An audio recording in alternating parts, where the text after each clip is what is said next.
प्यारे बच्चों, किसी महान लक्ष्य से जुड़िए और जब तक वह पूरा नहीं हो जाता तब तक उसके लिए अथक प्रयास करते रहिए। यह मेरा संदेश है। वीडियो को अंत तक जरूर देखें। आज की इस वीडियो में हम कक्षा 10वीं के 5th chapter exercise 5.2 question number 15 से स्टार्ट करते हैं। इससे पहले के क्वेश्चंस हम पहली वीडियोस में कर चुके हैं। आप इस चैनल के प्लेलिस्ट में जाकर के और वो वीडियो देख सकते हैं। 15 क्वेश्चन में कहता है n के किस मान के लिए दोनों समांतर श्रेणियां, हमारे पास यहाँ पर दो एपी दी हुई हैं। पहली एपी है उसमें है values 63, 65, 67 up to so on, और दूसरी एपी है उसमें हमारे पास संख्याएं दी हुई हैं 3, 10, 17 अप टू सो ऑन के nवें पद बराबर हैं, यानी कि nवें पद इन दोनों एपीज के बराबर हैं। तो हमें n का मान निकालना है। तो पहली एपी का प्रथम पद हमने मान लिया कैपिटल ए, बड़ा ए मान लिया, वो 63 है। सार्वंतर डी निकाल लेंगे, 65 में से 63 घटा दिया, 2 बच गया। अब दूसरी एपी में हम प्रथम पद स्मॉल लेटर ले लेते हैं ए, वो 3 है। इनका कॉमन डिफरेंस निकालेंगे, 10 में से 3 गया, 7 आ गया। अब क्योंकि ये बात दी हुई है कि nवें पद दोनों के बराबर हैं, तो हमने ये लिख दिया। इसलिए पहली एपी का nवां पद तो उसको an कहेंगे, दूसरी एपी का nवां पद ये an हो जाएगा।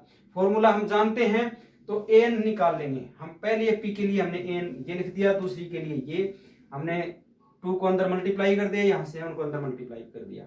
अब n की वैल्यू निकालनी है तो n को एक तरफ कर लेंगे। यहाँ पर 63 में से 2 गया, 61 बच गया। 61 को हम राइट में लेकर के जाएंगे तो घटा 61 हो जाएगा। यहाँ 3 जमा 7 घटा तो घटा 4 हो गया।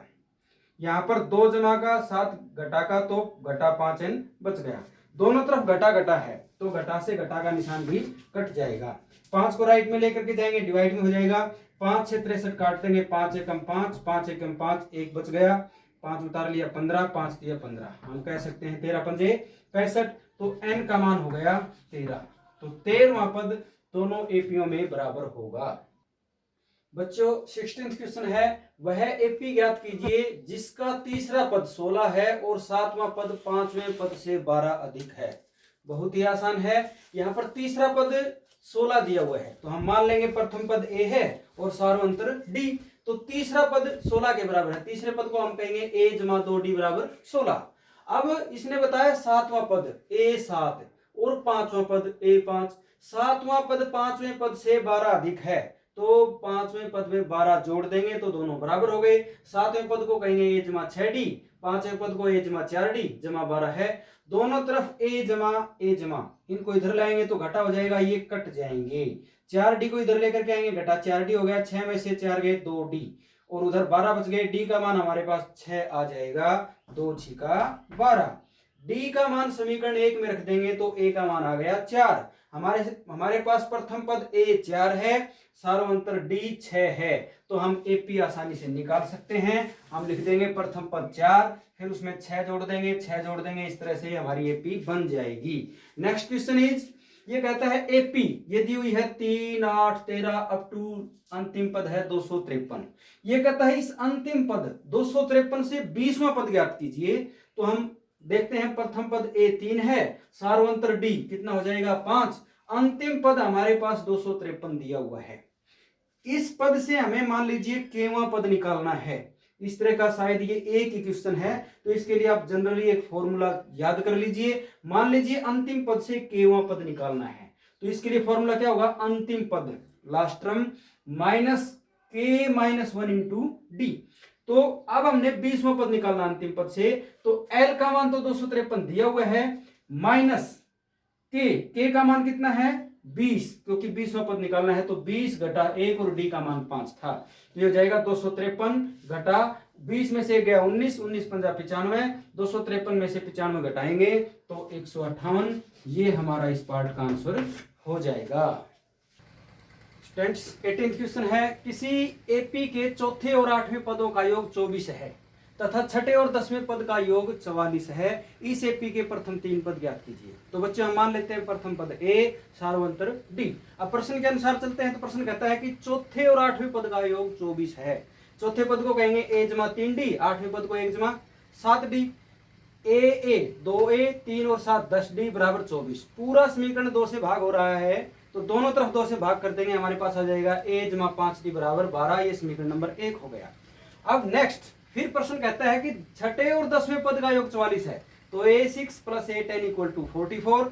a6 को कह देंगे a जमा 5d, a10 हो जाएगा a जमा 9d, a और a हो गए 2a, 5 और 9 14d बराबर 44। पूरा समीकरण 2 से भाग होता है, तो यह आ जाएगा 2 से भाग करेंगे तो a जमा 7d बराबर 22। 2 में से 1 घटा देंगे तो a से 1 कैंसिल हो जाएगा, 7 में से 5 गया 2d बराबर 44 में से 12 घटाएंगे तो हमारे पास आ जाएगा 44 में से 24 घटाएंगे, हमारे पास ये हो गया, नहीं 22 था, सॉरी 22 में से हम 12 घटाएंगे तो हो गया 10। अब 2d बराबर 10, तो d कितना हो जाएगा, 2 को इधर लेकर के जाएंगे डिवाइड में आ जाएगा, 2 से 10 कट गया, 2 एकम 2, 2 पंजे 10, d का मान आ गया 5। d के मान को 1 में रख देंगे तो हम लिख देंगे 1 में d बराबर 5 रखने पर, तो a का मान कितना आ जाएगा, a d के प्लेस पर रखेंगे 5, 5 5 25, 25 को उधर ले जाएंगे घट जाएगा, 12 घटा 25 घटा 13 आ जाएगा। ये a का मान हो गया जो कि हमारा प्रथम पद भी है। तो अब हम अगले 2 पद और निकालेंगे, यानी कि a2 कितना हो जाएगा, प्रथम पद a घटा 13 है, उसमें सारा अंतर जोड़ देंगे, सारा अंतर कितना है 5, तो ये कितना आ गया घटा 8। इसी प्रकार से तीसरा पद ये कितना हो जाएगा, दूसरे पद में हम सार्वंतर 5 जोड़ देंगे जो कि घटा 3 आ जाएगा। इस प्रकार से हम प्रथम 3 पद निकाल सकते हैं। नेक्स्ट इज ये कहता है सुब्बाराव ने 1995 में 5,000 रुपए मासिक वेतन पर कार्य प्रारंभ किया और उसके वेतन में 200 रुपए की वेतन वृद्धि होती रहती है प्रत्येक वर्ष। 30 वर्ष में उसका वेतन 7,000 रुपए हो जाएगा। तो बच्चों देखिए यहाँ पर प्रथम पद कितना है 5,000 रुपए में नौकरी शुरू की, अब प्रति वर्ष उसका वेतन 200 रुपए बढ़ रहा है, तो ये कॉमन डिफरेंस हो गया डी 200 रुपए। अब ये कहता है किस वर्ष में उसका वेतन 7,000 हो जाएगा, तो हम मान लेते हैं कि nवें वर्ष में उसका वेतन 7,000 हो जाएगा। तो इसका मतलब nth जो पद है, nth टर्म वो कितनी हो गई 7,000। an का फार्मूला हमारे पास है a plus n minus 1 into d equal to 7,000। a और d का मान रख देंगे, हम एक n का मान निकाल लेंगे, तो कितना आ जाएगा, ये 2 0 से 2 0 कट गई, 2 दाऊं 20, तो n का मान हो जाएगा, 1 को उधर ले जाएंगे, 10 जमा 1 बराबर 11। तो हम कह देंगे 11वें वर्ष में सुब्बाराव का वेतन 7,000 रुपए हो जाएगा।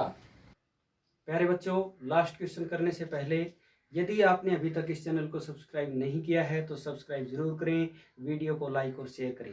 यदि आपका कोई सुझाव है तो कमेंट बॉक्स में जा करके अपना कमेंट भी अवश्य डालें। इस चैनल को ज़्यादा से ज़्यादा बच्चों को बताएं ताकि सबको इसका लाभ मिल सके। हमारा 20 का सवाल कहता है रामकली ने किसी वर्ष के प्रथम सप्ताह में 5 रुपए की बचत की और फिर अपनी साप्ताहिक बचत 1.75 रुपए बढ़ाती गई। यदि nवें सप्ताह में उसकी बचत 20.75 रुपए हो गई हो तो n का मान ज्ञात कीजिए। तो बच्चों देखो, प्रारंभ में उसने बचत की 5 रुपए, तो इसका मतलब प्रथम पद 5 हो गया। फिर वो बचत बढ़ाती है 1.75 रुपए के हिसाब से, तो हम लिख देंगे सार्वंतर 1.75, ये हो गया। अब nth जो टर्म है वो हमारी कितनी है 20.75, तो हम लिख देंगे an बराबर 20.75। an का फार्मूला हमें पता है, वैल्यूज पुट कर दी, हम n की वैल्यू निकालना चाहते हैं, तो कितना हो जाएगा, ये आ गया 1575 बटा 175, ये दोनों 25 से कट जाएंगे, 25 छिका 150, बच गया 7, 25 दिया 75, ये आ जाएगा 25 7 175, 7 एकम 7, 7 में 63। तो n का मान कितना आ जाएगा बच्चों 9, 1 को राइट में लेकर के जाएंगे, जमा 1 बराबर 10। तो हम कह देंगे 10वें सप्ताह में रामकली की बचत 20.75 रुपए हो जाएगी।